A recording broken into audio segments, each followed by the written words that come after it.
Bueno, ¿cómo estamos? ¿Bien? Buenas tardes. Vamos a hacer un pequeño repaso. Habíamos visto ya en forma general cómo era el Evangelio, ¿sí? No, estoy repasando.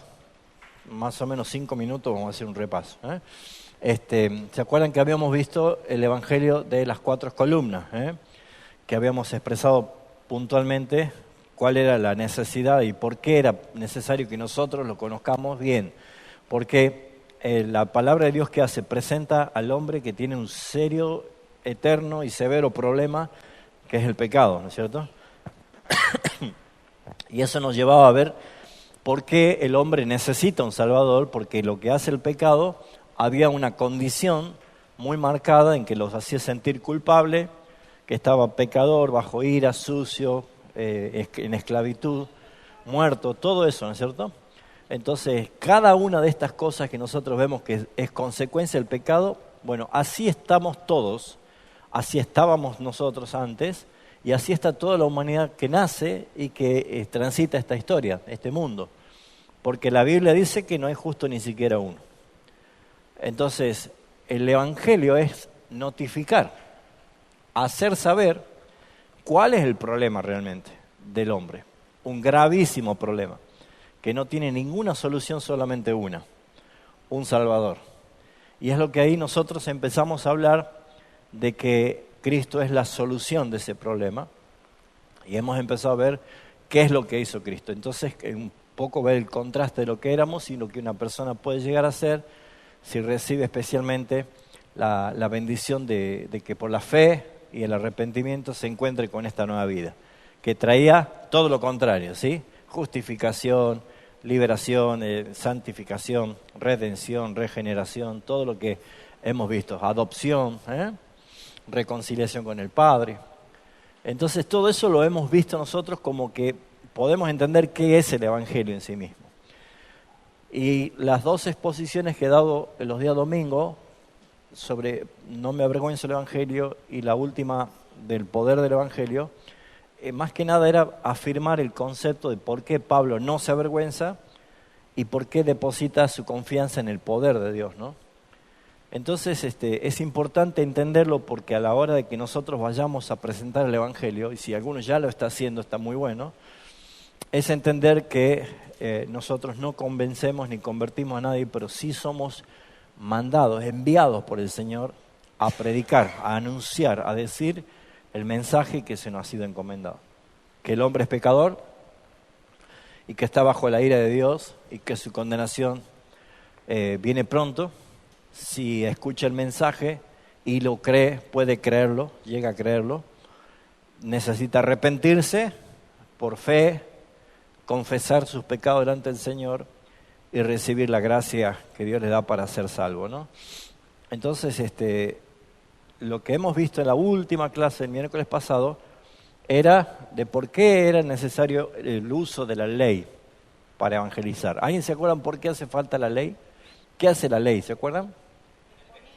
Es como un espejo, es ponernos al pecado. Yo no conocía que era pecador hasta que no conocí la ley, ¿sí? Entonces, ¿por qué es necesario ir con la ley? Porque la ley revela la condición del hombre, o sea, muestra realmente cómo está el hombre.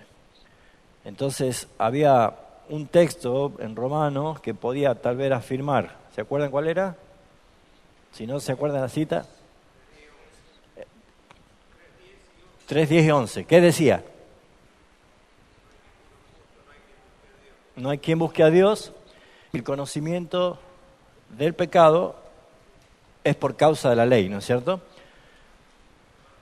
Romanos. Entonces, ¿qué es lo que vemos acá?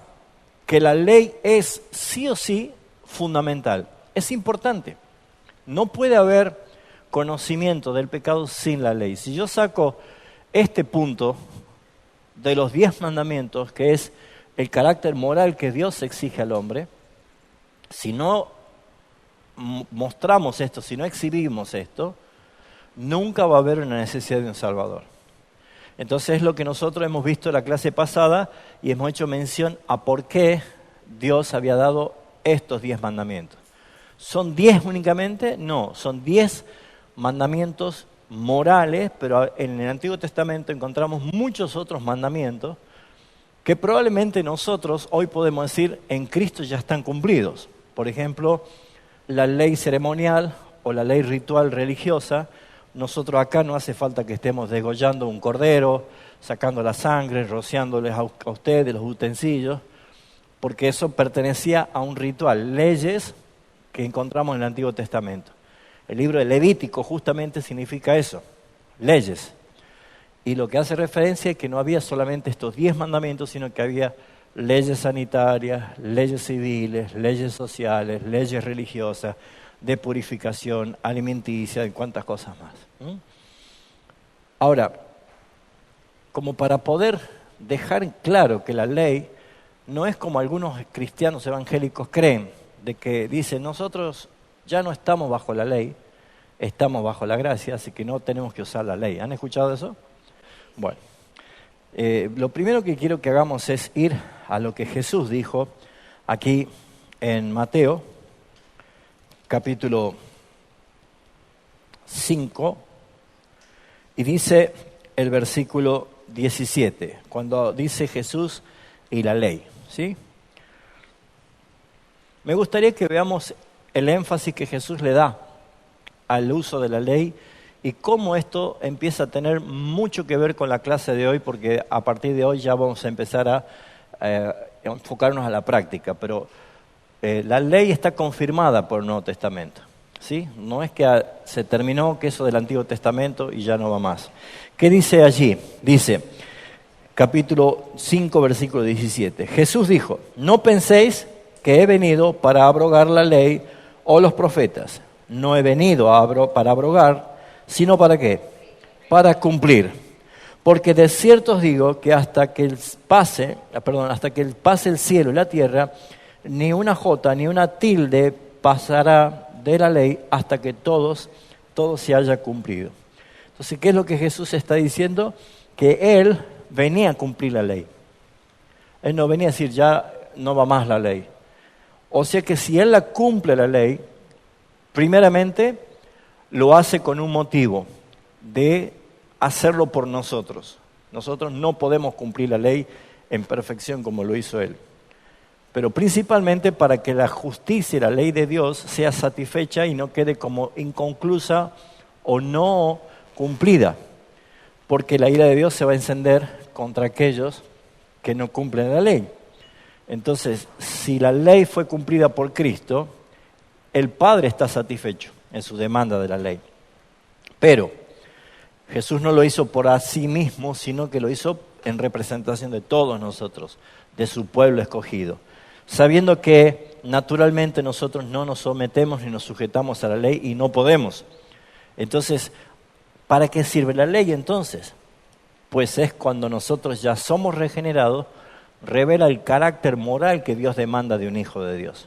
Por eso es que nosotros vemos que estos primeros 4 que hace referencia a la relación con Dios, cuando alguien ha sido convertido, regenerado, esto se aplica con más criterio y con entendimiento.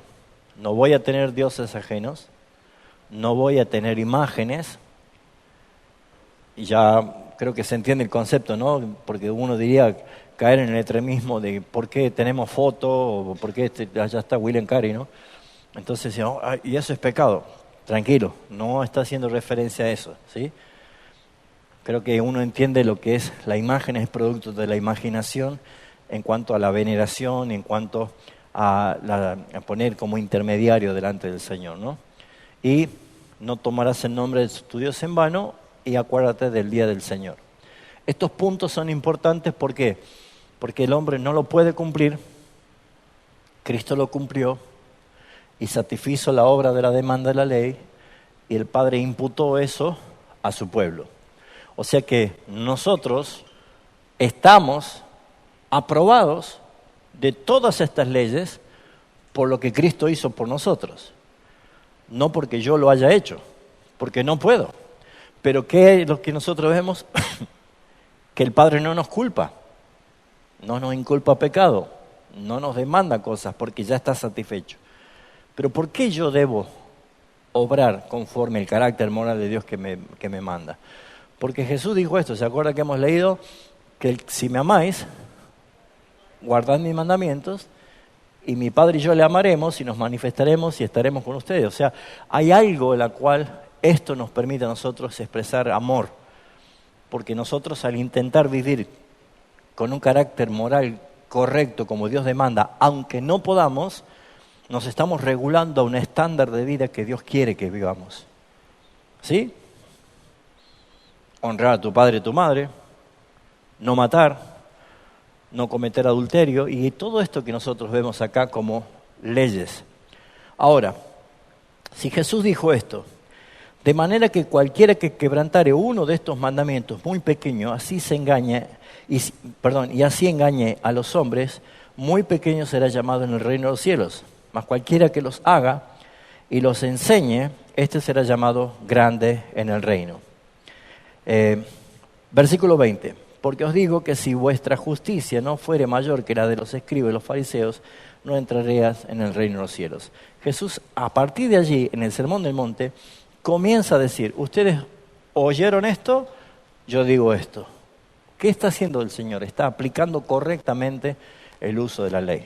Ahora bien, el Nuevo Testamento en particular, llegamos al Nuevo Testamento, ya estamos leyendo nosotros cosas que registra la vida de Jesús, que son los evangelios, y aún las cartas apostólicas, las cartas que encontramos en el Nuevo Testamento, bajo ningún aspecto abroga la ley, sino que la conecta y le da directamente confirmación y valida la ley como algo que es útil para evangelizar y para regular la vida de los ya creyentes, cómo debe ser el estándar de vida de un hijo de Dios. Por esa razón es que Él no abroga la ley, sino que ilumina y cumple a través de la vida y la enseñanza de Jesucristo. Si Cristo vive en mí, Él cumplió todo esto, por lo tanto, el fruto de esa obediencia en mí se tiene que ver. Él lo hizo en mí, o lo hizo por mí. Ayer gritaban todos los argentinos, ¡gol! Pero yo no pateé una pelota. Pero ganamos, decimos, ¿no? Habían quienes lo hicieron, pero nosotros no pateamos una pelota, pero todos nos sentimos ganadores. Bueno, el que hizo toda la obra fue Jesucristo. Y nosotros lo sentimos como propio, pero porque Él lo hizo a favor de nosotros. Entonces, si este punto es necesario entenderlo, vemos que en el caso del apóstol Pablo y otros escritores del Nuevo Testamento, los otros apóstoles, han utilizado la ley como una guía moral, la cual rige nuestras vidas, la conducta que espera Dios que tengamos, pero también al mismo tiempo es la herramienta eficaz para presentar el Evangelio. Es la forma más clara de presentar el Evangelio. ¿Por qué necesitamos entender esto, hermano? Porque cuando Dios trae en nosotros el testimonio del Espíritu Santo en cuanto a la palabra, no podemos vivir como yo quiero, sino como Él quiere que yo viva. ¿Cómo quiere que yo viva? ¿Se acuerdan que dice Gálatas 2:20? Con Cristo estoy juntamente crucificado. Ya no vive Él, vivo yo. Así dice, ¿no? No, ya no vivo yo. Ahora Él vive en mí. Es claro el texto, ¿no es cierto? Pero sin embargo pareciera que no lo aplicamos. Porque cuando yo tengo que hacer las cosas pareciera que yo sigo todavía vivo y Él no. Pero el texto dice Pablo, ya no vivo yo, mas Cristo vive en mí y lo que vivo ahora en la carne, exactamente. Entonces a lo largo del Nuevo Testamento estos 10 mandamientos forman el núcleo moral de la ley o la demanda de la ley de Dios que está expresada claramente en Éxodo capítulo 20.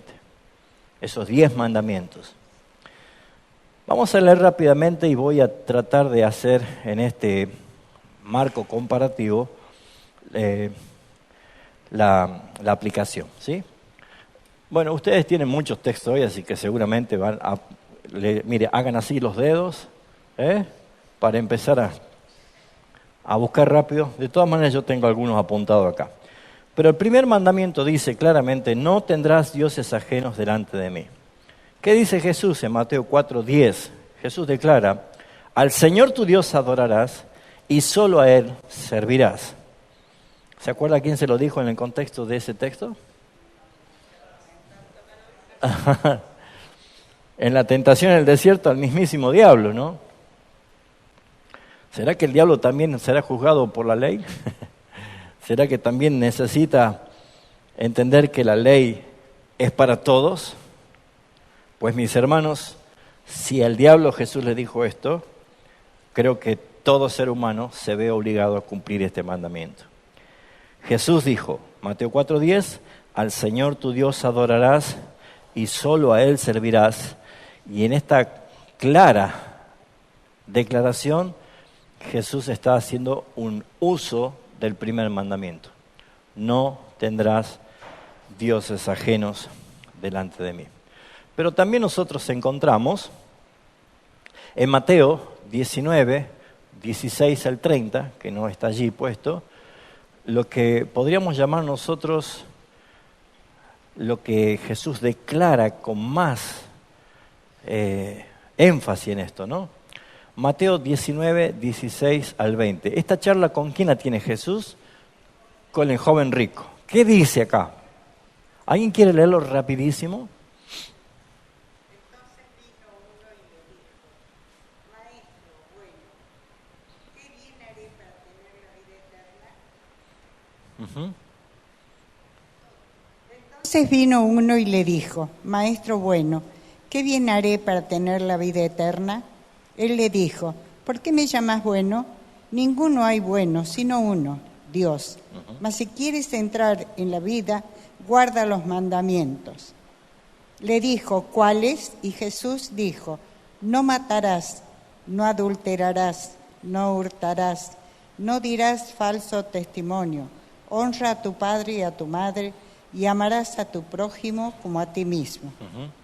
Y el joven le dijo, todo esto he guardado desde mi juventud, ¿qué más me falta? Jesús le dijo, si quieres ser perfecto, anda, vende lo que tienes y dalo a los pobres, y tendrás tesoros en el cielo, y ven y sígueme. ¿Qué pasó con el joven rico? ¿Se acuerdan? Se fue entristecido.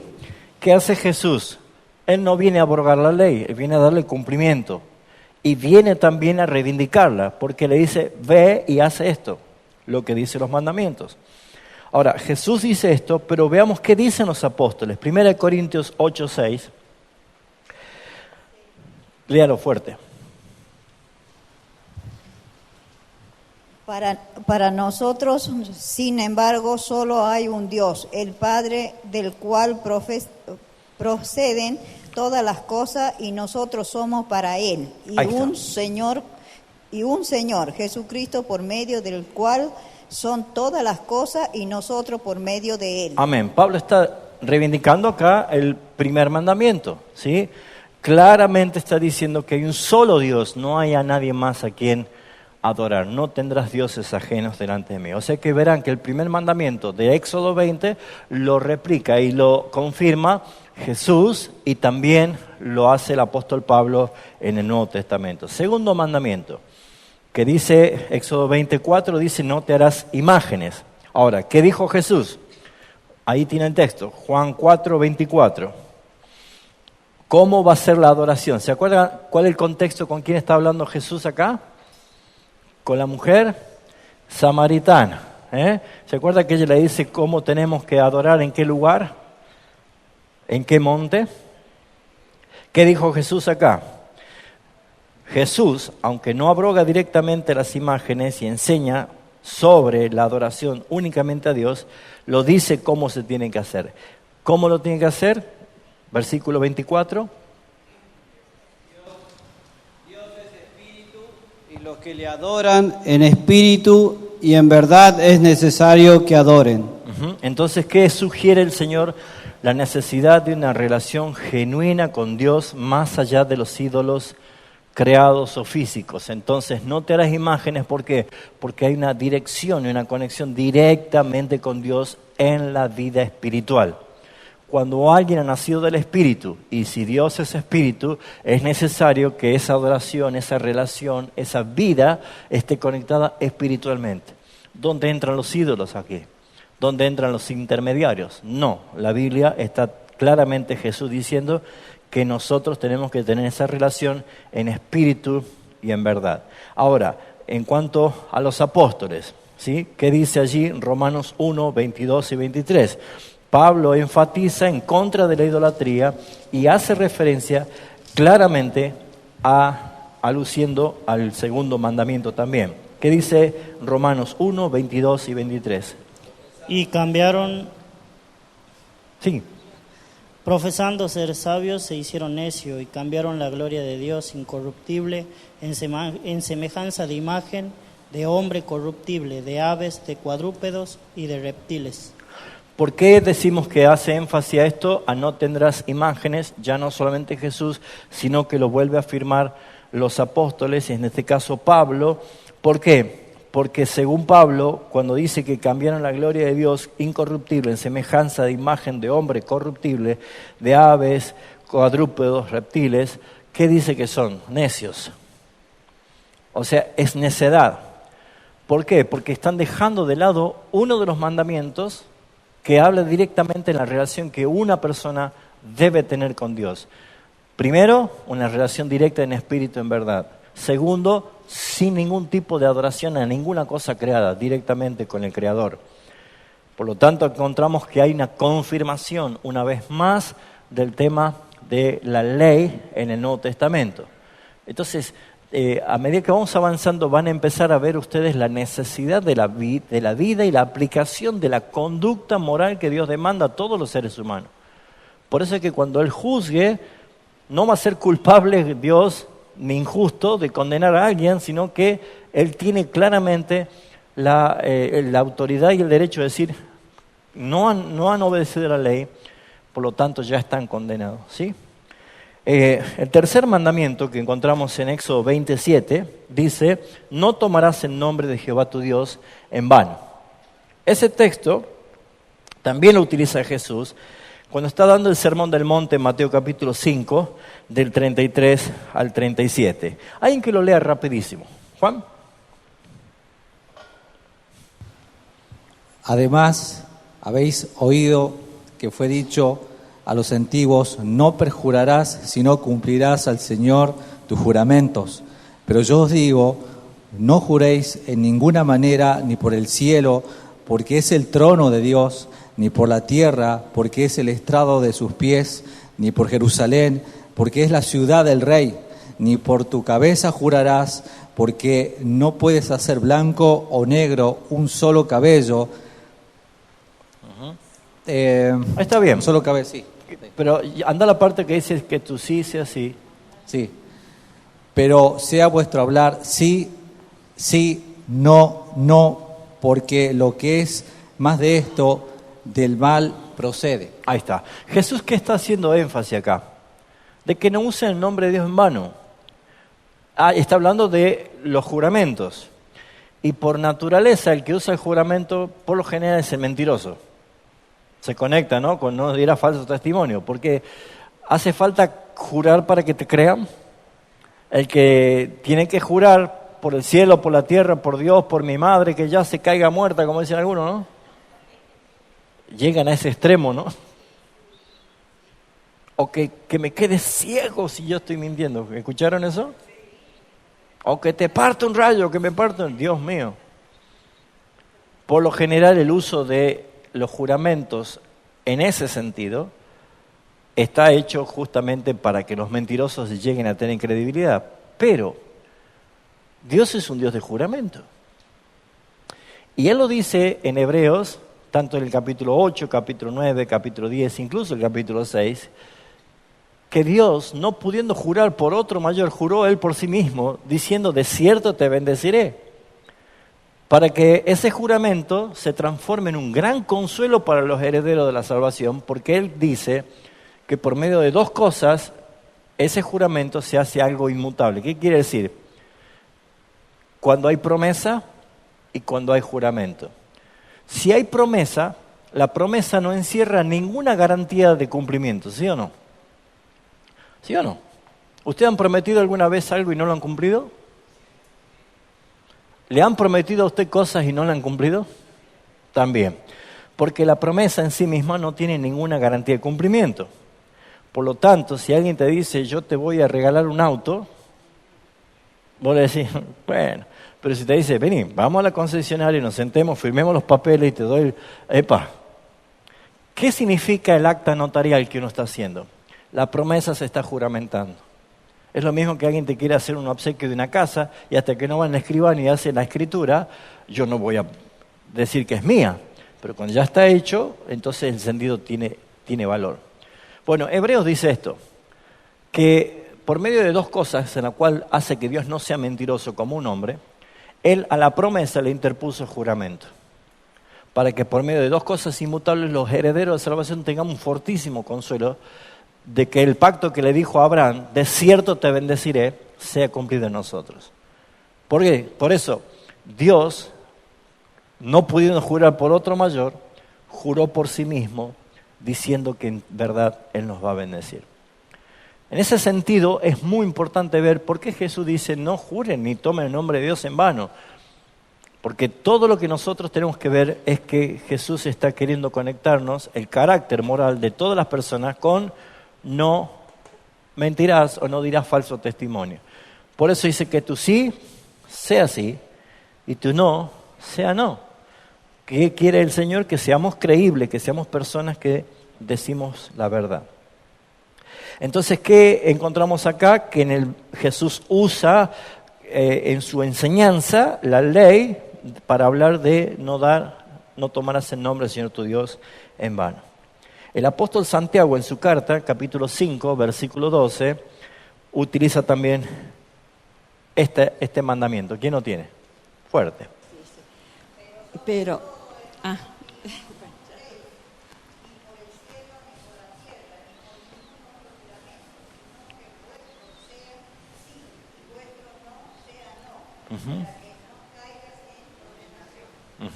Bueno, después va a leer Irma, el otro texto, ¿sí? ¿Qué está diciendo el apóstol Santiago acá? Está aplicando la ley. ¿Ven que es vigente? Claramente es vigente, no hay que abrogarla, no hay que decir, no, eso era del Antiguo Testamento. Cuando alguien le diga, eso es del Antiguo Testamento, pregúntenle, entonces usted puede hacer idolatría, jurar en nombre de Dios, cometer adulterio. Estas cosas hay que tener cuidado con ese mal uso de esa mala enseñanza. La Biblia no se contradice para nada, absolutamente. Entonces, lo que hace Santiago es exhortar a los creyentes a no jurar, simplemente no jurar, sino que seas veraz en su palabra, que sea creíble, lo que implica respeto profundo a la santidad del nombre de Dios. Ahora, no solamente jurar es tomar el nombre de Dios en vano. ¿De qué otra forma también puede ser ridiculizado el nombre del Señor? También. ¿De qué otra forma? Cuando engaño, cuando predico mentira.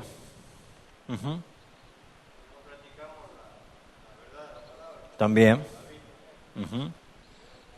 Y de los chistes, ¿conocen chistes de Jesús y chistes de Dios? Son blasfemias.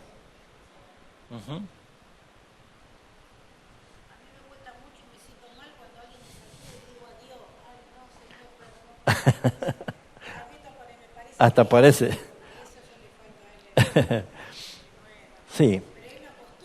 Sí. A ver, la palabra Dios está utilizada para Maradona, todos son dioses, ¿sí? Que entra en la categoría dioses ajenos. Porque el hombre fabrica ídolos y tiene dioses y divinidades. ¿Por qué sucede naturalmente esto? Porque el hombre fue creado por el soplo de Dios, Adán, para tener relación espiritual con Dios. Por el pecado lo hizo expulsar, salirse de la gloria, destituido totalmente. Y naturalmente el hombre necesita adorar. Es algo innato. Pero como no reconoce a Dios, adora la creación, lo que Dios ha creado. Y si no, se fabrica ídolos. ¿Se acuerda? Moisés estaba allí demorándose en el monte, recibiendo estas tablas. ¿Y qué hacía el pueblo? ¿Qué hizo Aarón, el sumo sacerdote? Aarón, haznos dioses para que adoremos, porque quién sabe qué le ha pasado a Moisés que no baja más, capaz que ya se ha muerto. ¿Y Aarón qué hizo? Traigan todo lo que tengan de oro. Pero a mí lo que me sorprende más es la justificación cuando Moisés le dice, ¿qué has hecho? Y él dice, no sé, yo tiré el oro y salió el becerro.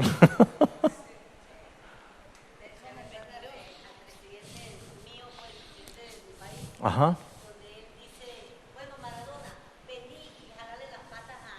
Sí. Uh-huh.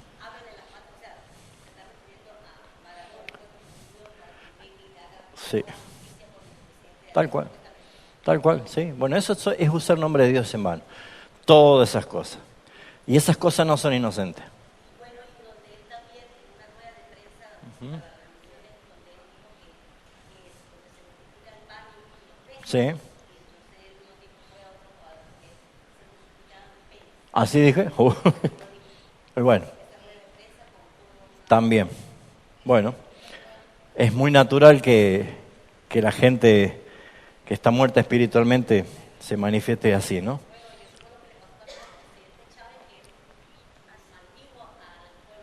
Uh-huh. También. Dios es un Dios legal en todas las cosas, ¿no? Hay legalidad en Dios y Él respeta sus leyes. Bien. El tercer mandamiento es ese. Santiago lo vuelve a afirmar. ¿Qué dice el cuarto mandamiento? Acuérdate del día de reposo para santificarlo. Versículo 8 de Éxodo 20. ¿Qué dijo Jesús en cuanto a esto? Lo encontramos en Mateo 12, del 1 al 14. No lo vamos a leer todo. Pero Jesús hizo referencia especialmente delante de los fariseos sobre el día de reposo. Y Él dijo, el día de reposo fue hecho por causa del hombre y no el hombre por causa del reposo. ¿Se acuerda cuál era el contexto? ¿Alguno? ¿Ah?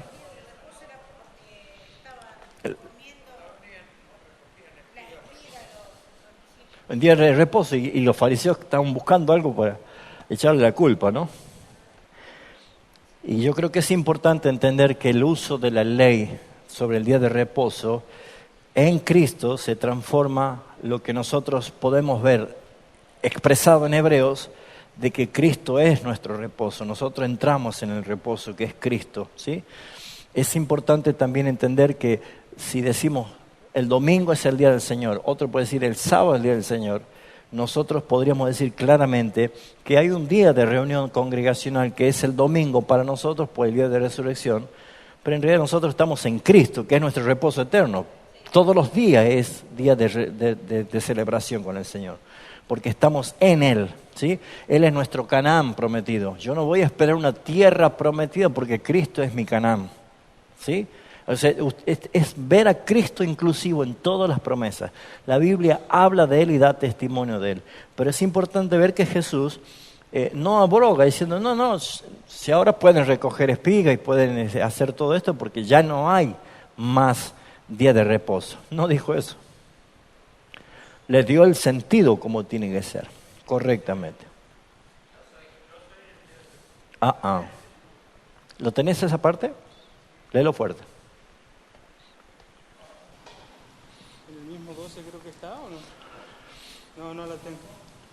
Bueno. ¿Qué encontramos nosotros en cuanto a este cuarto mandamiento dicho por los apóstoles? En Colosenses 2:16 y lo mismo en Hebreos 4:9 al 10, que es lo que estuve haciendo referencia, se hace referencia al día de reposo o el día de descanso, el día obligatorio, ¿sí? ¿Quién no puede leer Colosenses 2:16 y otro que busque Hebreos 4:9 y 10? ¿Ahí lo tiene? ¿No? Por tanto, queda un reposo para el pueblo de Dios, porque el que ha entrado en su reposo también ha reposado de sus obras, como Dios de las suyas. Uh-huh. Bien, ese es Hebreos. Colosenses, ahí está, léelo, Carla. Por tanto, nadie os juzgue en comida o en bebida, o en cuanto a días de fiesta, luna nueva o días de reposo. Uh-huh. Tenemos nosotros que ver que El día de reposo, el día santificado, el día apartado, es para el día de adoración, el día de comunión, en la cual nosotros vemos que la iglesia establecida, constituida por el Señor el día de Pentecostés en Jerusalén, comienzan ellos a reunirse. Y a través de todo esto encontramos nosotros bases bíblicas en la cual podemos decir el primer día de la semana es el día en que se encontraban los hermanos. Entendiendo que hay hermanos que seguramente van a ver la clase y pueden tener otra opinión, la cual no es un motivo de discusión en cuanto a eso. Sí. Marcos 2 dice, también les dijo, Marcos 2:27, también les dijo, el día de reposo fue hecho por causa del hombre, y no el hombre por causa del día de reposo. Exacto. Por tanto, el Hijo del Hombre es Señor aún del día de reposo. Bien, ¿qué hace el no creyente con el día de reposo? ¿Para qué lo espera el día domingo, vamos a decir? Para dormir, descansar, fútbol, descansar, salir a pasear, comer un asadito, quedarse hasta tarde, algunos empinar el pico y aprovechar el día para tener su licencia. Y otros van a misa, los católicos, ¿no? Van a misa, otros hacen... ¿Qué hace el cristiano evangélico el día del Señor?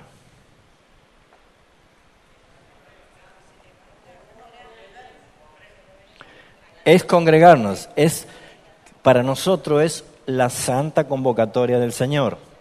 Pero es importante que no nos congregamos para estar con Cristo, estamos congregados en Cristo, porque nosotros no vamos a la iglesia, aunque mal decimos, nosotros somos la iglesia, estamos en la iglesia, estamos congregados en Cristo, nosotros en Él. Nunca se olviden eso. Pablo hace mucho énfasis en Él, en Él, en Él.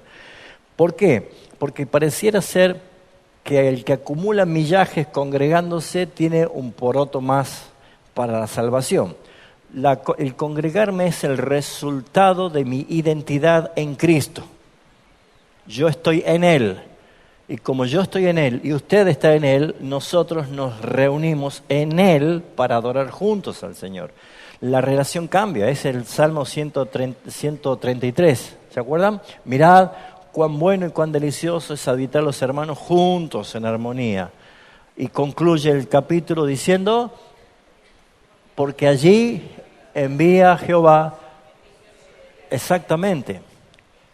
Y Pablo cuando dice, mas vosotros sois el templo del Espíritu Santo, está haciendo referencia a la pluralidad de los creyentes en la singularidad del templo.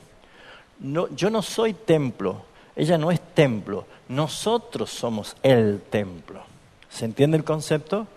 ¿Por qué? Porque nosotros necesitamos entender el diseño de cuerpo, de familia, de edificio, nutrido, cimentado en Cristo, edificado. Esa es la idea de apartamiento delante del Señor. Si no, sería que cada uno estaría en un rincón del cielo, la visión celestial. Y Juan no vio eso, y vio a millones de redimidos con ropas blancas alrededor del trono. Y el que está en el trono recibe la gloria y la honra. La cosa cambia. Entonces, sí, tranquila. Costumbre, no congregar. Exactamente, no dejando de congregarse, porque hay algunos que tienen esa costumbre de no congregarse. Entonces, ¿qué dice que debemos hacer? Exhortarnos. Exhortarnos. La responsabilidad de nosotros como miembros es exhortar a los hermanos que dejan de congregarse. ¿Por qué? Porque eso es una muestra de amor. Exhortar, hermano, ¿por qué no viniste? ¿Sí?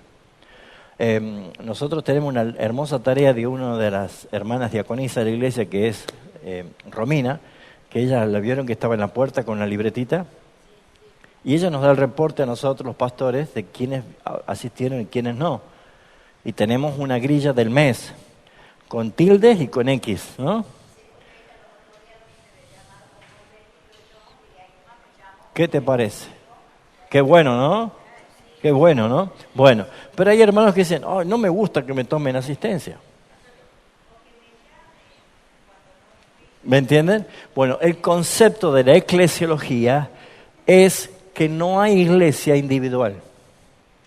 Somos un cuerpo. Somos una pluralidad en una singularidad que es Cristo. Estamos en Él. Entonces, hermanos, el día de la reunión, el día del Señor, el día del reposo, el día de la celebración, el día de nuestra fiesta, el día de la santa convocatoria, es cuando nos reunimos. ¿Por qué? Porque allí es cuando estamos unánimes en un mismo sentir. Escuchamos todos el mismo sermón, cantamos todas las mismas canciones. Cuando alguien ora, todos decimos amén a esa oración. Estamos teniendo un tiempo de unidad de cuerpo. Y esto es muy importante. ¿Por qué? Porque la idea, ¿cómo? La idea de cuerpo, la idea de cuerpo es claramente revelada por el apóstol Pablo para mostrar la importancia que tenemos los miembros en Cristo, que es la cabeza. ¿Sí o no? O sea, es importante notar esto, porque si un miembro, yo me corto el dedo, ¿sí? Y lo dejo acá el dedo, ¿cuánto tiempo va a pasar hasta que el dedo se pone negro y se muere? Un rato, porque dejó de estar en el cuerpo. Ahora, yo puedo tener mi brazo ortopédico, ¿no? Un brazo de goma. Está dentro de mi cuerpo, pero es un miembro ortopédico. ¿Qué pasa si yo me golpeo este dedito? Me va a doler todo el cuerpo menos el brazo ortopédico. No siente nada. Entonces, a veces dentro del cuerpo de la iglesia hay hermanos que no han entendido, o a lo mejor no han sido regenerados para poder convencerse que son miembros vitales del cuerpo de Cristo, y en la cual no participa, como dice la palabra, los unos a los otros. Ustedes están aprendiendo eso en el GPS. La importancia de sentirnos cuerpo, sobrellevar las cargas, orar unos por otros, perdonando unos a otros. Bueno, es importante entender el énfasis que el Señor le da al cuarto mandamiento. Pasamos al quinto mandamiento, que ya es en relación del prójimo, ¿sí? Como verán, hay textos bíblicos que conectan y que ratifican esto. El versículo 12 de Éxodo 20 dice, honra a tu padre y a tu madre.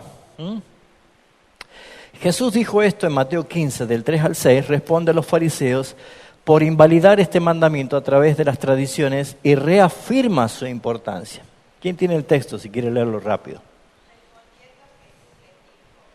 ¿Por qué también vosotros quebrantáis el mandamiento de Dios por vuestra tradición? Porque Dios mandó diciendo, honra a tu padre y a tu madre, y el que maldiga al padre o a la madre muera irremisiblemente. ¿Será que es serio esto, no? Lo dijo Jesús. Pero vosotros, continúa, sí. Pero vosotros decís, cualquiera que diga a su padre o a su madre, es mi ofrenda a Dios todo aquello con que pudiera ayudarte, ya no ha de honrar a su padre, a su madre, así también invalidado el mandamiento de Dios por vuestra tradición. Por eso reprende a los fariseos. Por eso él está diciendo que han invalidado el mandamiento, ¿sí? Este mandamiento. Usted observe que él no lo abroga, no lo invalida, sino que lo confirma, lo subraya, lo enseña y claramente afirma la importancia. Porque este mandamiento es un mandamiento con promesa. ¿Cuál es la promesa? ¿Querés vivir muchos años? Bueno, honrar a tu papá y a tu mamá. ¿Qué entiende por honrar? Respetar. Ajá. En una sola palabra, ¿qué sería? Cuidar. Amar. Valorar. Obedecer.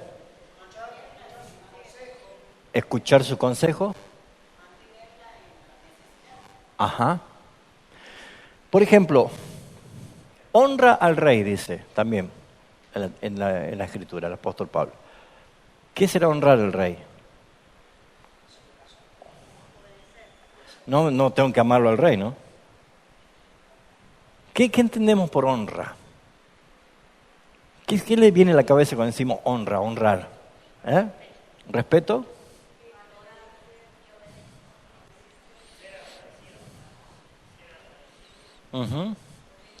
¿Nos mandan, por ejemplo, la Constitución a honrar nuestra bandera? Ajá.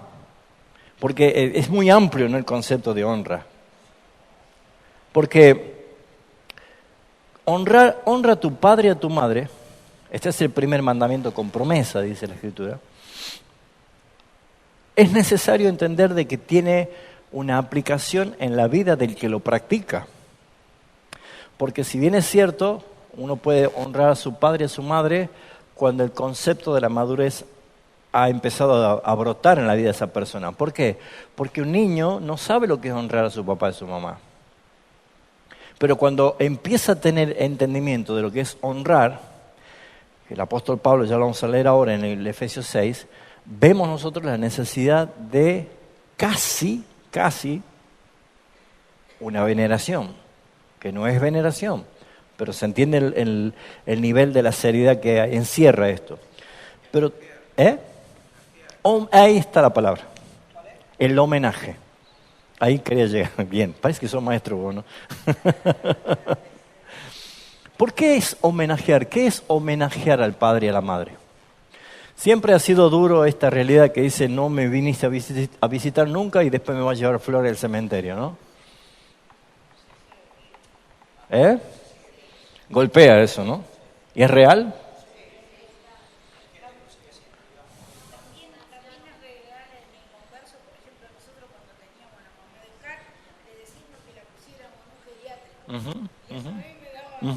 Porque yo, ¿por qué si estamos nosotros? Es fácil para los hijos, debe ser, no sé, debe doler que son padres o madres.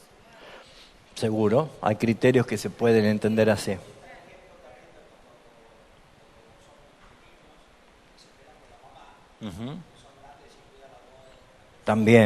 También. Pero lleva más que nada el sentido de la regla de oro que Jesús está hablando. Debemos tratar como queremos que nos trate. Creo que es parte de la motivación de por qué hacemos las cosas. Porque si bien es cierto, acá dice como un mandamiento al prójimo, ¿no? Honra a tu padre y a tu madre.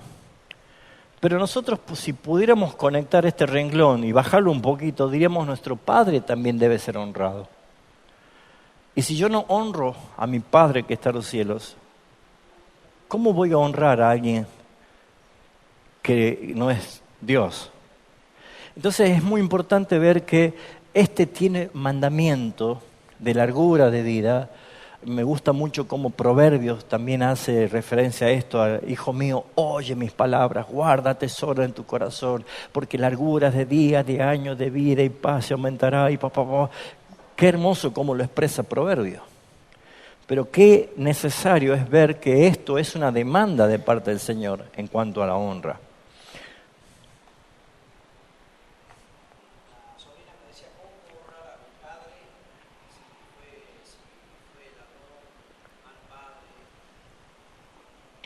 En ningún momento se nos pone a nosotros la opción, es un mandato y más que nada es en la obediencia que Dios nos da sobre ese mandato que repercute en bendición para nosotros. No es por el mérito, no es si se merece o no se merece, Dios me manda a hacerlo.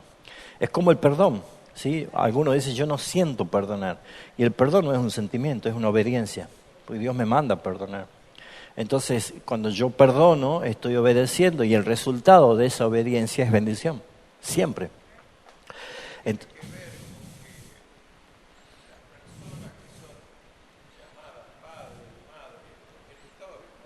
Exacto.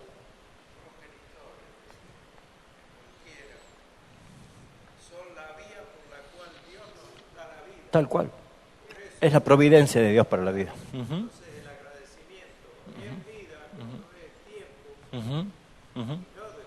Exactamente.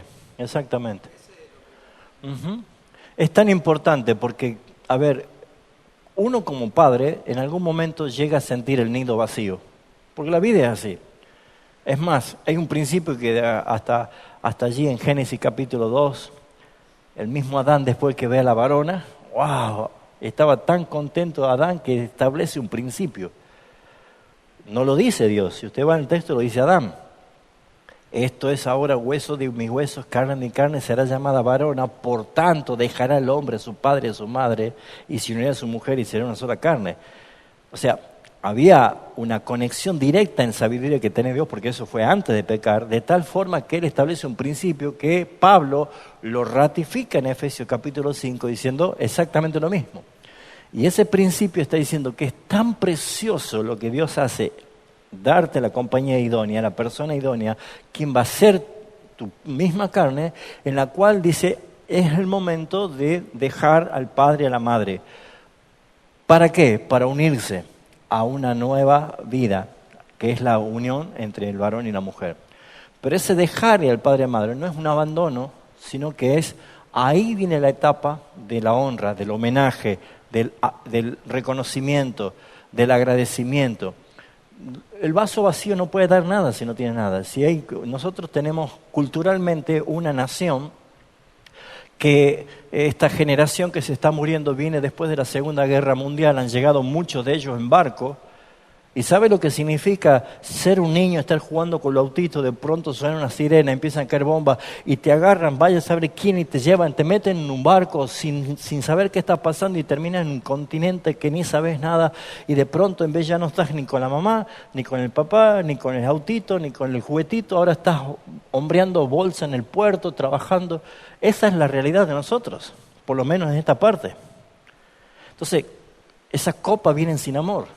Esas copas vienen sin afecto, muchos de ellos. Por eso hablan de la frialdad del inmigrante. Son nuestros abuelos, nuestros padres, la gente que han venido de ese momento. Esa generación está muriendo. Y la generación que sigue no reconoce eso. Entonces hay como un desprendimiento de la honra porque no saben lo que le ha costado. Entonces, ¿cómo una copa puede dar amor si no tiene amor? Por eso es que hay que entender que lo que hace Cristo en nosotros, el fruto del Espíritu es Él, en la cual se manifiesta, no humanamente, sino espiritualmente, para dar a través de nosotros amor, manifestar gozo, paz, bondad, templanza. Solamente el Señor puede hacer eso. Así que es importante ver que no es por lo que ellos hacen, si merecen o no merecen, sino que es una cuestión de que Dios ha establecido como un principio y un mandamiento de honrar a nuestros padres y a nuestras madres. Efesios 6, 1 al 3, Pablo repite este mandamiento, subrayando la importancia de la obediencia a los padres como un principio moral que trasciende los tiempos. Trasciende los tiempos. ¿Quién lo lee? Efesios 6, 1 al 3. Acá está, ya. Hijos, obedeced en el Señor a vuestros padres, porque esto es justo. Honra a tu padre y a tu madre, que es el primer mandamiento con promesa, para que te vaya bien y seas de larga vida sobre la tierra. Bien. La pregunta es, ¿me va bien? ¿Ando ya con menos vida que antes? Sería bueno entender que Pablo no está exagerando y dice que el honrar toma de este mandamiento, del quinto, y lo pone y lo aplica, y dice cuál es el resultado para que te vaya bien. ¿Para qué más?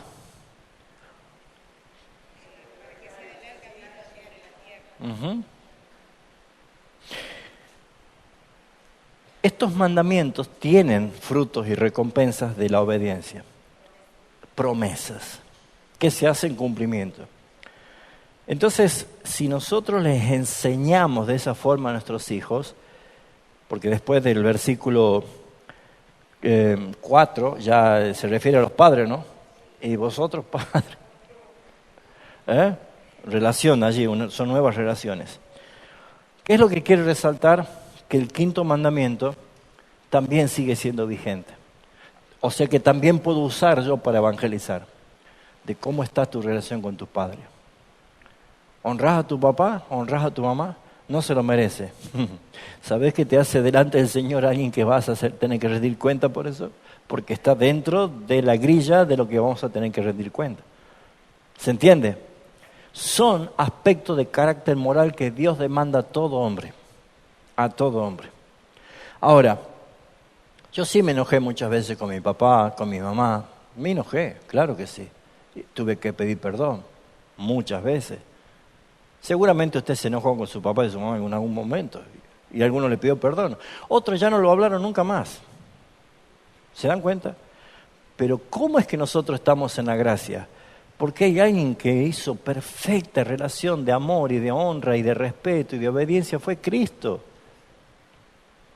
O sea, nosotros tenemos que resaltar que lo que es imposible en mí para yo poder cumplir la ley como Dios demanda, en Cristo está satisfecha. Por eso es que es una herramienta importante para la evangelización. Sexto mandamiento, no matarás. No matarás. Está en el versículo 13 de Éxodo. ¿Y qué encontramos nosotros? Y acá se pone bravo el asunto, ¿no? Porque ¿qué dijo Jesús?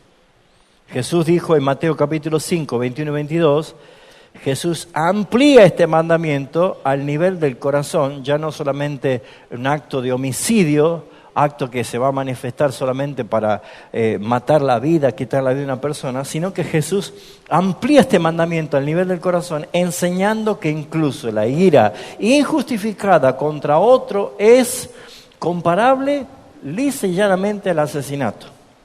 O sea, cuando yo estoy ofendiendo de una manera pecaminosa a otra persona, Dios anota homicidio. ¿Alguien tiene para leerlo el texto? Sí. Oíste que fue dicho a los antiguos, no matarás, y cualquiera que matare será culpable de juicio. Pero yo os digo que cualquiera que se enoje contra su hermano será culpable de juicio, y cualquiera que diga necio a su hermano será culpable ante el concilio, y cualquiera que le diga fatuo quedará expuesto al infierno de fuego. Uh-huh. Terrible, ¿no? O sea, no es solamente cometer literalmente un homicidio, el no matarás. ¿Por qué? Porque la conciencia atestigua cuando alguien ha matado a otra persona que ha cometido un pecado. Pero Jesús no solo dice que eso es pecado, matar a alguien, sino también aborrecer, insultar, fatuo. Eso es prácticamente una traducción que para nosotros sería algo así como estúpido. Tratar así a alguien. Y el Señor está diciendo, eso es exactamente igual delante del Señor como un homicidio. Así que, ¿a cuántos hemos asesinado? ¿A cuántos hemos asesinado? Y más si se te cruzan en rojo así, casi chocas y entonces te sale de pronto Satanás y te dice ¡ah! ¿Por qué? Porque la naturaleza está inclinada al mal. ¿Y por qué el Espíritu Santo está en nosotros? El Espíritu Santo no vino a mejorarnos a nosotros. Es a darnos testimonio y a recordarnos que nosotros estamos crucificados. Ya no vivo, se terminó. Sí. En el cristiano. Sí.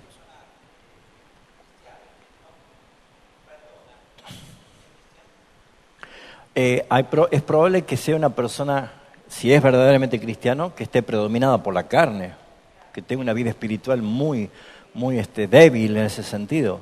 Y obviamente eso va a traer consecuencias en su relación con el Señor.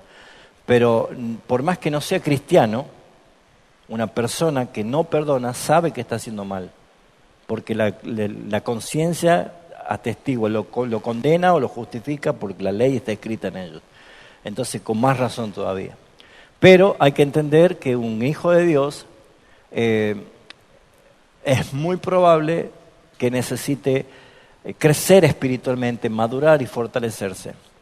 Pedro le dijo, Señor, ¿hasta cuántas veces tengo que perdonar a mi hermano?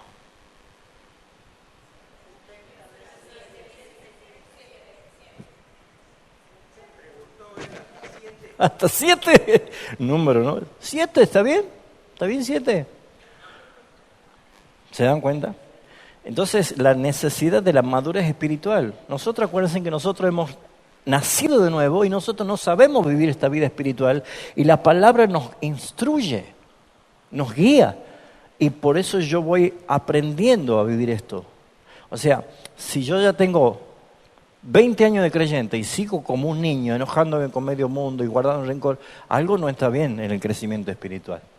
Pero cuando uno va creciendo, porque incluso dice la palabra que el justo es como la luz de la aurora, que va en aumento, o sea, como lo vemos en el amanecer, es la relación de la madurez espiritual.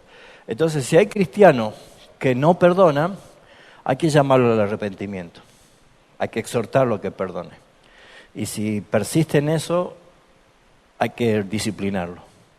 Y si no quiere hacer eso, hay que presentarlo a la iglesia y si no, excomulgarlo.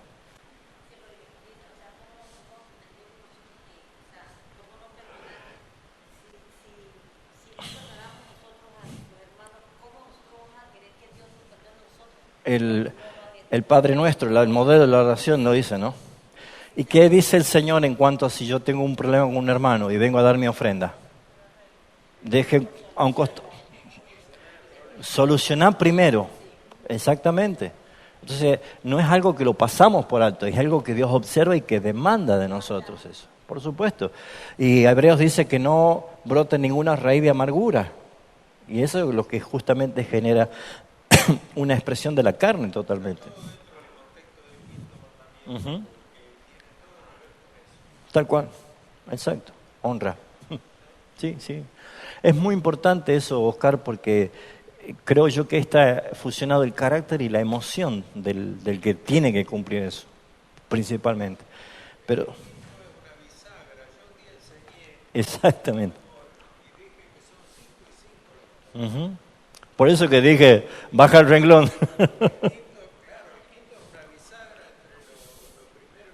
Tal cual. Si no, no podés hacer esto si no tenés una relación clara y viva con el Señor. Es muy necesario. Por eso usted dirá, ¿qué tiene que ver esto con evangelismo? Pero es que acá estamos en el laboratorio, hermanos. Si vamos a salir nosotros con el antídoto, tenemos que saber de qué se trata exactamente. Pero para eso, ¿qué dice el Señor? Que vayamos nosotros primero, nos pongamos a prueba, que nos sometamos nosotros. O sea, regulemos nuestra vida con esto. Así que, hermanos, el domingo todos acá, ¿no?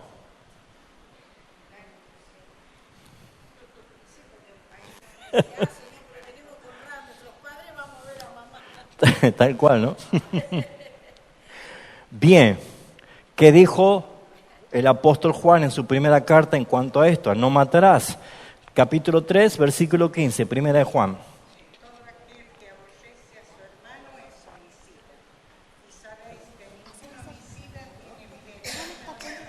Hola. Bien. Lo leo yo ahora. A ver, léelo con el micrófono. Todo aquel que aborrece a su hermano es homicida. Y sabéis que ningún homicida tiene vida eterna permanentemente en él. Este contexto está más grave todavía que el anterior. Si bien es cierto, Jesús sí habló de hermano, y lo que nosotros hablamos de hermano en el contexto que Jesús estaba hablando de los fariseos, judíos que estaban allí, acá el apóstol Juan ya está hablando especialmente de la iglesia, uniéndolo, conectándonos a los dos textos. Pero esto es mucho más complicado. ¿Por qué? Porque dice cualquiera que aborrece a su hermano. ¿Y saben que hay odio dentro de las iglesias? Hay odio.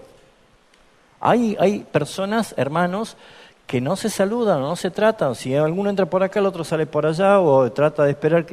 Esa relación, mis hermanos, aunque parezca desapercibido entre la cantidad de gente que pueda haber, es observada por el Señor. Y yo me pregunto, ¿cuál es el efecto que causa la palabra esta que dice, si cualquiera que aborrece a su hermano es homicida? El punto que Jesús está resaltando acá es que conecta del Antiguo Testamento con el Nuevo Testamento lo que necesitamos nosotros entender como el uso y el valor de la aplicación del carácter moral que Dios demanda sobre la persona. Así que ya vamos nosotros por el sexto. Vamos al séptimo mandamiento. No cometerás adulterio, según Éxodo 20:14. Jesús, otra vez en el Sermón del Monte, vuelve a hacer el uso de este mandamiento para aplicarlo a los oyentes en su contexto.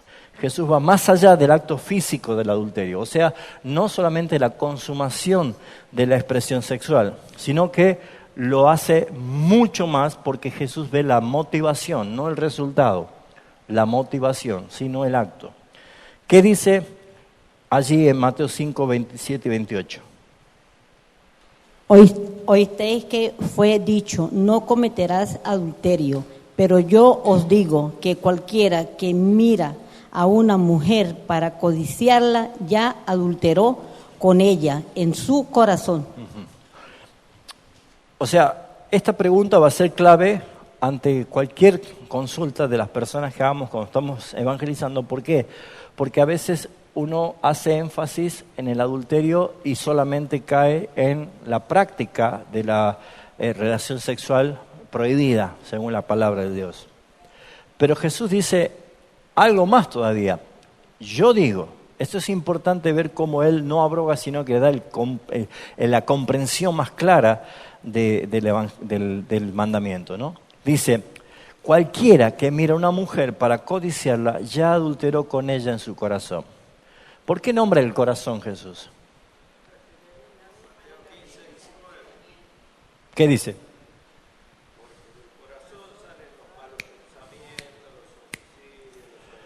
¿Cuál es el problema del hombre?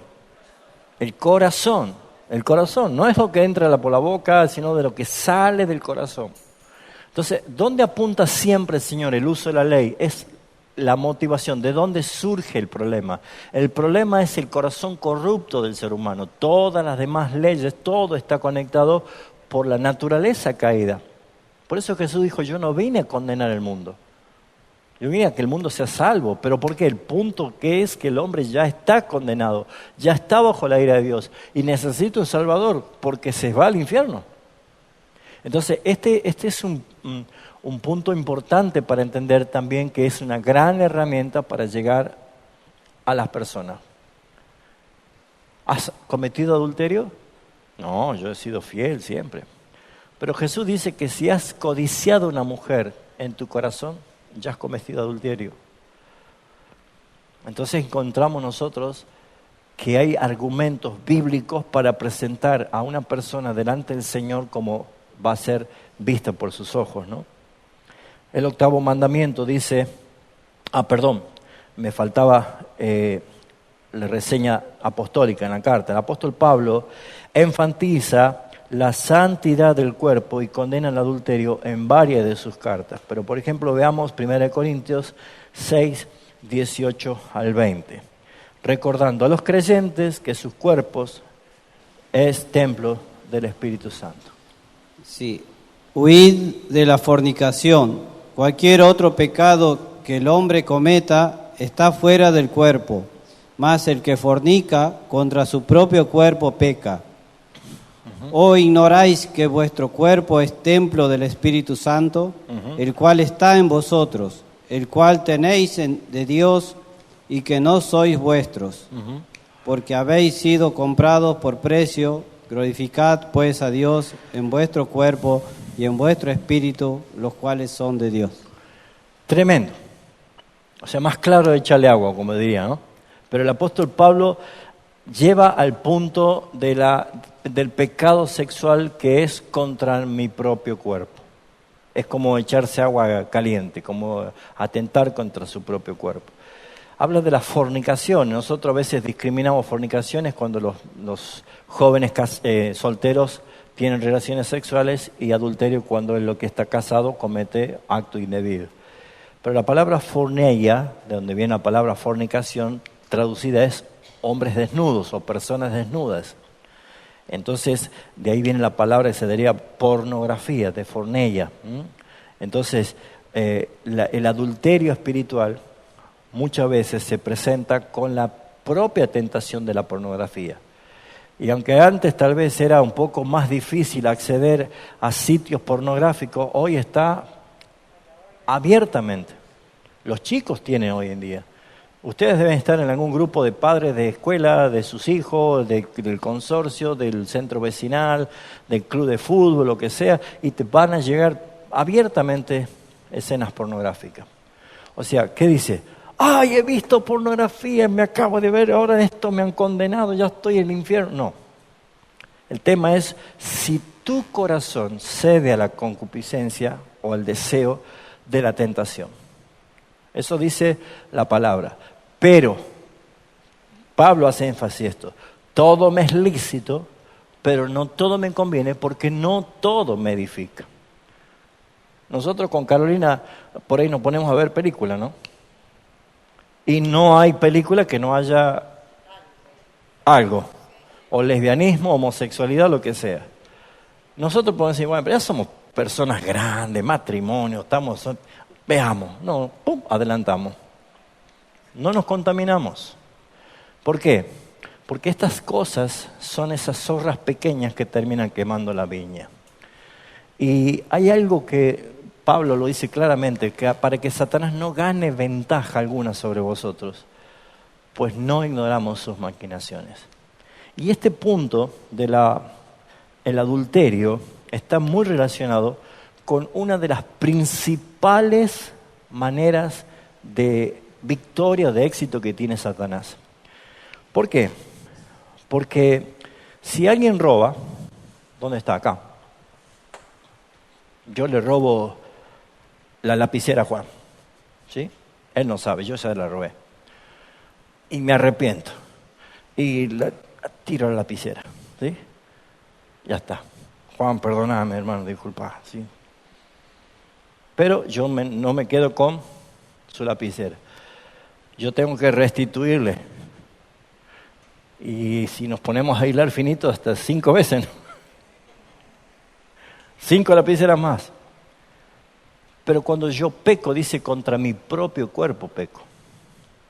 Y una de las cosas que hace el adulterio y lo que hace justamente la pornografía y lo que hace los pecados sexuales, cuando Pablo dice en Gálatas capítulo 5 cómo se manifiestan las obras de la carne, y empieza a dar la lista y habla de lascivia, habla de todas esas promiscuidades que hoy están, lo que hace directamente es quitarnos el gozo, romper una relación de gozo en la relación con el Señor. ¿Cuál fue el pecado de David? El más sobresaliente, no es que tuvo uno solo, el más sobresaliente. El pecado de adulterio con Betsabé. ¿Cómo fue descubierto él? ¿Confesó? ¿Qué pasó? Un año después vino el profeta y que él le cuenta una historia. Él se enoja de la ovejita, una sola ovejita, y le dice, vos sos ese. Y entonces él se ve descubierto. Y después de ese proceso de dolor, de arrepentimiento, está ese famoso salmo del arrepentimiento de David. ¿Lo han leído el salmo? ¿Cuál es el salmo? ¿Se acuerdan? El famoso Salmo 51. Exactamente. Es muy conectado todos esos dos salmos de cómo empieza a desarmar el corazón. Y una de las cosas que él clama es, no quites de mí tu Santo Espíritu. Y otra cosa que dice es, vuélveme el gozo de la salvación. Y es muy importante ver que sí hay restauración. Yo creo en la restauración, sí. Sí.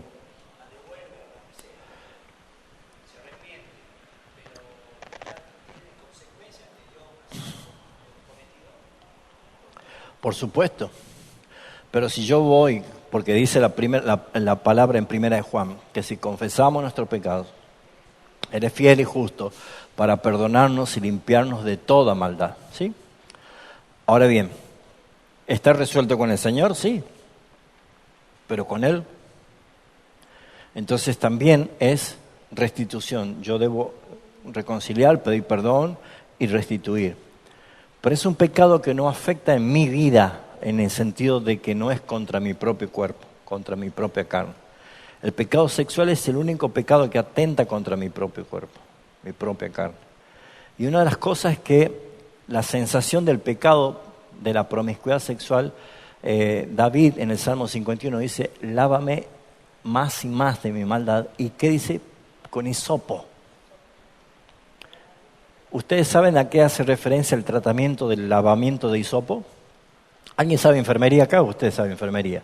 ¿Qué pasa cuando alguien se quema con agua hirviendo? Salen ampollas. ¿Cómo se trata? ¿Cómo se limpia la herida? Hay que refregar, sacar. Es terrible eso, ¿no? Sacar la piel muerta, refregar. No es echarle agüita y soplar, no, refregar. Ese es un ardor, esa es una quemazón impresionante, para que entonces la dermis y la epidermis comiencen de nuevo a trabajar y a formar la piel. Pero ese lávame, esa sensación de asco que sentía David, él le clamaba que lo lave con hisopo, que lo refriegue. Porque el pecado es contra su propio cuerpo, pecado sexual.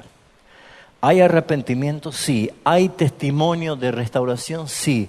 Satanás se va a valer de la culpa para quitarte el gozo. Cuidado, porque todos nosotros tenemos la tentación y la posibilidad de caer. La palabra dice, mire que no caiga. Hace poco todavía estamos masticando lo que hemos conocido al Dr. Lawson, lo que ha pasado, terrible, y hay otros más que han habido anteriormente. Y uno dice, pero ¿cómo puede ser esto? Bueno, no sé, yo no me gusta hacer leña del árbol caído, pero hay muchos que se han servido de esto. Pero Señor, ten misericordia, que haya arrepentimiento, que haya confesión. Yo creo y predico de un Dios restaurador. Pero ¿qué es lo que vemos acá? Que cuando delante del Señor tu vida ya está restaurada, ya hubo confesión, ya hubo restauración, ya hubo restitución, ya estás puesto nuevamente en esa relación con el Padre, Satanás va a seguir utilizando tu pasado. Por eso es que es importante entender por qué esto es algo que aunque haya pasado años, siempre está ese recordatorio, porque Satanás usa eso. Bendito, exacto, pero por eso es que nosotros debemos entender la justificación. Porque Dios hace esta pregunta por medio del apóstol Pablo cuando dice, ¿quién acusará a los escogidos? ¿Quién? Apocalipsis 12 dice que vi caer del cielo. ¿Se acuerda la batalla que hubo? Y fue lanzado el acusador de los hermanos que los acusaba de día y noche. ¿Por qué fue lanzado? Hace poquito hemos aprendido Apocalipsis. Porque cuando Jesús asciende, ese niño, ¿se acuerda que es arrebatado para Dios al cielo? Apocalipsis 12. Es Cristo resucitado, ascendido y sentado en la diestra del Padre, pero Él va ya con la justificación lograda. Y cuando hay justicia de Dios, justificación, ya no hay acusación. Por eso es que fue lanzado. ¿Se entiende? Entonces, cuando alguien no resuelve su pecado delante del Señor, lo que pasa es que le está dando argumento legal a Satanás para seguir acusando. Pero cuando alguien ha sido justificado y hemos confesado nuestro pecado, ¿qué dice la palabra? Él es fiel, es justo para perdonarnos, limpiarnos de toda maldad. Hermanos, no hay condenación. Por eso es que a mí me conviene estar en la legalidad y, como vuelvo a decir, estos mandamientos no es, eso era del Antiguo Testamento. No, esto es el carácter moral que Dios demanda a todo hombre. Nosotros no podemos cumplirlo ni siquiera en una eternidad todo esto, pero ya ante los ojos del Padre está cumplido. ¿Por qué? Porque Cristo lo cumplió por nosotros. Él lo hizo por nosotros. Y por eso es que lo reivindica la palabra en el Nuevo Testamento a estos mandamientos y nos da autoridad legal para evangelizar con la ley. ¿Para qué? Para que la ley condene y la gracia salve. ¿Sí? Octavo, vamos rápido, ya se me está yendo el tiempo. No hurtarás. Aunque Jesús no menciona directamente el robo en sus enseñanzas, hace énfasis a la justicia, a la honestidad y a la generosidad en Mateo 5, 40 y 42. No sé si los tiene alguno. ¿Rápido?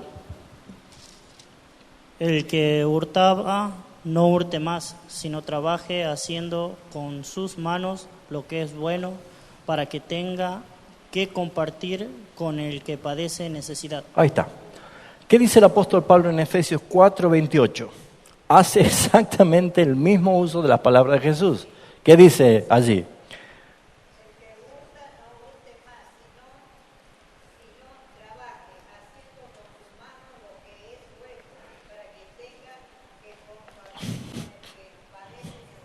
Pablo no tendría necesidad de repetir esto si es que ya la ley no fuera vigente, pero son leyes de carácter moral que Dios demanda a todo ser humano. y los que están justificados porque en Cristo han sido imputada su justicia, todo esto está cumplido. Pero no significa que ahora yo puedo hacer cualquiera de estas cosas. No, yo voy a vivir como hijo de luz en el cumplimiento de esto mientras pueda hacerlo.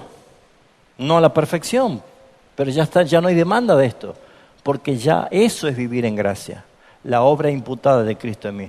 Pero el pecador esto lo practica y no puede, y no tiene quien lo haga.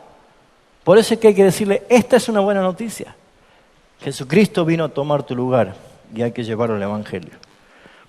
9º mandamiento, no hablarás contra tu prójimo falso testimonio, versículo 16 de Éxodo. Pero ¿qué dice Jesús? Advierte a los hombres que darán cuenta de toda palabra ociosa que hablen, subrayando la seriedad de las palabras y el testimonio. Mateo capítulo 12, versículos 36 y 37. Mas yo os digo que de toda palabra ociosa que hablen los hombres, de ella darán cuenta en el día del juicio. Ajá. Porque por tus palabras serás justificado y por tus palabras serás condenado. Bien, lo mismo el apóstol Santiago, en Santiago capítulo 4, versículo 11, advierte contra el hablar mal del prójimo, y esto también hace referencia a la mentira, al falso testimonio. Proverbio hace referencia al chisme, la habladuría y cuantas cosas más. ¿Sí? ¿Qué dice allí, Santiago 4:11? Hermanos, no murmuréis los unos de los otros. El que murmura del hermano y juzga a su hermano, murmura de la ley y juzga la ley. Opa. Pero si tú juzgas a la ley, no eres hacedor de la ley, sino juez. Efesios 4:25, Pablo hace otra exhortación a los creyentes a siempre decir la verdad, siempre, fomentando la honestidad y la transparencia. Léelo, por favor. Tengo uno aquí de Levítico. Dale. 19:16. No andarás chismeando entre tu pueblo, no atentarás contra la vida de tu prójimo. Yo, Jehová. Bien, la firma es, ¿no? Yo, Jehová, dice abajo. Bien, Efesios 4:25. ¿Alguien lo tiene? Ahí está. Bien, y el último mandamiento, el 10º mandamiento, dice no codiciarás. ¿Se acuerda la película El abogado del diablo? Una vieja película con Al Pacino, vieja película. ¿Se acuerda cómo termina el último segundo de la película? Porque ahí era supuestamente Satanás encarnado en una persona. Mira la cámara y dice, la codicia es mi pecado favorito, ¿no? El tema de la codicia. Y acá el versículo 17 de la ley de Éxodo 20 dice, no codiciarás. Por lo tanto, esto está relacionado con la soberbia, con la avaricia, con el amor del dinero. Y Jesús dice en Lucas 12:15, hay una advertencia. ¿Qué dice? Y le dijo, mirad y guardaos de toda avaricia, porque la vida del hombre no consiste en la abundancia de los bienes que posee. ¿Por qué? Jesús lo dice en Mateo capítulo 6, 19 al 21, que donde esté tu tesoro, allí estará también tu corazón. Y el corazón va detrás de lo que considera valioso, útil, hermoso, precioso, caro, costoso. Y si no es Cristo, es todo avaricia y codicia. Si no es Cristo, todo es avaricia y codicia. En cambio, el apóstol Pablo hace referencia otra vez sobre esto en cuanto a que no solo la avaricia es idolatría y la codicia es idolatría, sino que lo muestra de esta manera. Colosenses 3:5 y otro Filipenses 4:11 y 12. ¿Qué dice Colosenses 3:5?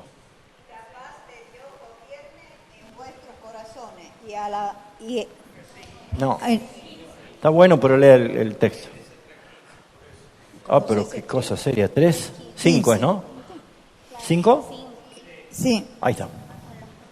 Haced morir, pues, lo terrenal en vosotros, fornicación, impureza, pasiones, desordenada, malos deseos y avaricia, que es idolatría. O sea, la avaricia es idolatría, un corazón codicioso. Bien, ¿qué es avaricia y qué es codicia?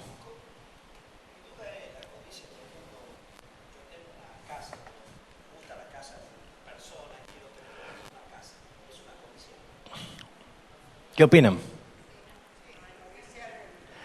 ¿Qué es codicia y qué es avaricia? Codiciar es desear lo que no tengo. Avaricia es acumular más de lo que tengo. ¿Sí? Entonces, la codicia habla de la insatisfacción y la avaricia habla de la mezquindad. Entonces, hay dos cosas que nos presentan como idolatría. ¿Qué idolatras? El dinero, la posesión, el estatus, todo esto. Y Jesús dijo, no se puede servir a dos señores. Y también no es el problema el dinero, porque la raíz de todos los males no es el dinero, sino es el amor al dinero. O sea, el dinero pasa a ser tu señor, el que te gobierna. Entonces, para Dios, hacer algo rico a alguien rico no es un problema. Abraham lo hizo riquísimo, Jacob hizo... Él es el dueño. El problema está cómo nosotros usamos. Entonces, a veces se transforma en el puro deseo de tener o solamente el deseo de guardar y acumular y no bendecir. ¿Entendés? Bien. ¿Qué dice Filipenses 4, 11 y 12? Ya terminamos.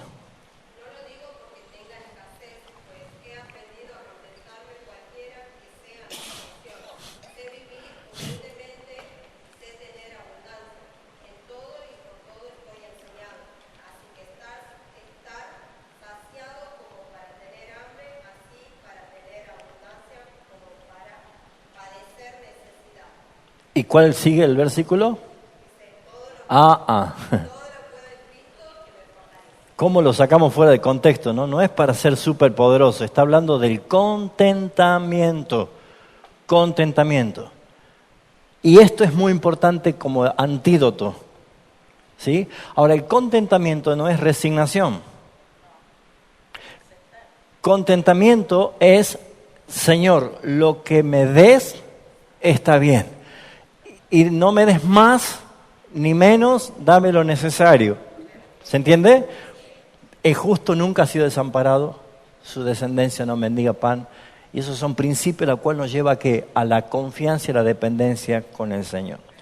Culminamos. El Nuevo Testamento no anula la ley de Dios, sino que la cumple, la profundiza, la enseña y nos da como herramienta práctica para la evangelización. En la otra clase ya vamos a empezar ahora sí a aplicar la ley y llevarla justamente a una persona a el entendimiento de su condición.